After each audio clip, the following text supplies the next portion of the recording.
Bonjour, je suis heureux de vous retrouver après un silence de quelques semaines en ce 9 mai qui est le jour où nous célébrons ce qu'on appelle la fête de l'Europe, c'est-à-dire en fait la présentation le 9 mai 1950 devant l'Assemblée nationale par le ministre des Affaires étrangères de l'époque, Robert Schuman, du plan Monnet préparé par Jean Monnet pour la construction de la communauté européenne qui est devenue aujourd'hui l'Union européenne.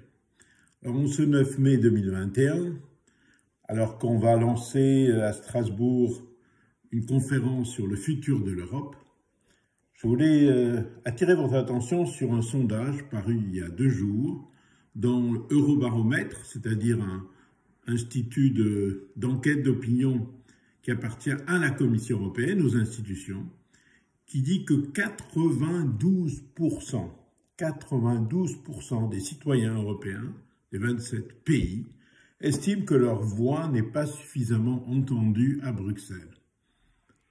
Quel aveu cinglant d'échec de construire ce que Jean Monnet voulait, c'est-à-dire non pas une coalition d'États, mais une union entre les peuples. La bureaucratie européenne que j'ai dénoncée dans mon petit ouvrage, que je vous rappelle ici, Le crépuscule des bureaucrates.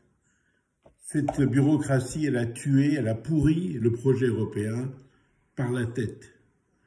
Une bureaucratie arrogante, ultralibérale, qui ne parle que d'ouvrir des frontières sans se préoccuper de protéger nos emplois, de protéger nos citoyens, de protéger nos frontières.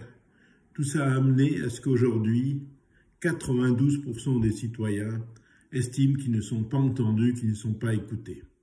Donc il est vraiment temps, à l'occasion de ce 9 mai, de changer l'Europe, de construire l'Europe par le bas, à partir des régions, à partir des territoires, à partir des nations, à partir des peuples souverains, indépendants, pour construire un vrai projet européen qui respectera toutes les identités.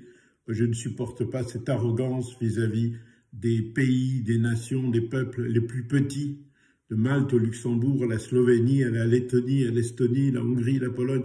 Ils méritent tous respect, considération pour leurs traditions et leurs identités. Et on doit reconstruire un projet européen, comme d'ailleurs je l'évoquais dans mon petit livre. Donc il est vraiment temps, ce 9 mai, si on lance un débat sur le futur de l'Europe, très bien, mais de proposer un véritable wind of change, un véritable projet alternatif. Cela étant dit, je vous souhaite un très beau 9 mai, une belle fête de l'Europe, mais une belle fête d'une nouvelle Europe. Bonne journée.